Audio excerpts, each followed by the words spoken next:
എല്ലാവർക്കും drama review ചാനലിലേക്ക് സ്വാഗതം. നമ്മുടെ ശരീരത്തിലെ ഉള്ളിൽ പോയിസൺ കയറുമ്പോൾ നമുക്ക് വ്യത്യസ്തമായിട്ടുള്ള രീതിയിൽ സിംറ്റംസ് പുറത്ത് കാണിക്കും.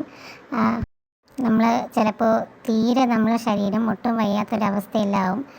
പിന്നെ അതുപോലെ തന്നെ നമ്മുടെ ശരീരത്തിൽ നിന്ന് ബ്ലഡ് വോമിറ്റ് ചെയ്യുക, അങ്ങനെ പല രീതിയിലുള്ള സിംറ്റംസ് നമുക്കുണ്ടാവും.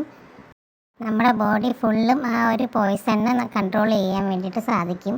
കാരണം നമ്മളെ ഓരോ അവയവങ്ങളും അത് ഡാമേജ് ആക്കിക്കൊണ്ടേയിരിക്കും. അതിനനുസരിച്ച് നമ്മളെ ഹെൽത്തും നഷ്ടപ്പെട്ടുകൊണ്ടേയിരിക്കും. നമ്മളെ ബോധവും ഒക്കെ നഷ്ടപ്പെട്ട് നമ്മൾ തലയിറങ്ങി വീഴുന്ന ഒരവസ്ഥയും, അതുപോലെ ബ്ലഡ് വോമിറ്റ് ചെയ്യും, നമ്മളെ ശരീരം വീക്കാവുകയും ഒക്കെ ചെയ്യും.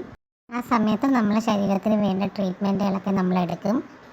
ഇതൊരു ഹിസ്റ്റോറിക്കൽ ഡ്രാമ ആയതുകൊണ്ട് തന്നെ ആ രീതിയിലുള്ള ട്രീറ്റ്മെൻറ്റൊക്കെയാണ് ഇതിൽ കാണിക്കുന്നത്. അതുപോലെ അവരുടെ മാജിക് പവർ യൂസ് ചെയ്ത് ആ ഡിസീസ് കൺട്രോൾ ചെയ്യാൻ വേണ്ടി ശ്രമിക്കുന്നുണ്ട്. മാജിക് പവർ യൂസ് ചെയ്യുമ്പോൾ ആ ശരീരത്തിലുള്ള പോയിസൺ എത്രത്തോളം സ്പ്രെഡ് ആവുന്നുണ്ട് എന്നൊക്കെ ഉള്ളത് അവന് മനസ്സിലാക്കാൻ പറ്റുന്നുണ്ട്. അത് അങ്ങോട്ടും ഇങ്ങോട്ടും മൂവ് ആവുന്നത് അറിയാനും പറ്റുന്നുണ്ട്. നമുക്ക് ഏറ്റവും വേണ്ടപ്പെട്ട ഒരാൾക്ക് ഇങ്ങനെ വയ്യാതിരിക്കുമ്പോൾ നമുക്ക് അത് കാണുമ്പോൾ ഒട്ടും തന്നെ നമ്മളെ മനസ്സിൽ സന്തോഷം ഉണ്ടാവില്ല. നമ്മളെപ്പോഴും സങ്കടമായിരിക്കും. അവരുടെ അസുഖം മാറി അവർ ഹെൽത്ത് വൈസ് ഓക്കെ ആവുന്നത് വരെ നമുക്ക് എപ്പോഴും സങ്കടമായിരിക്കും. അതുപോലെ ആ കുട്ടിക്കും ഇവനിങ്ങനെ കഷ്ടപ്പെടുന്നത് കാണുമ്പോൾ നല്ല വിഷമം തോന്നുന്നുണ്ട്. ആ കുട്ടി ഇടയ്ക്കിടയ്ക്ക് ഇങ്ങനെ ചോദിക്കുന്നുണ്ട്, നിങ്ങൾ ഓക്കെ ആണോ എന്നൊക്കെ.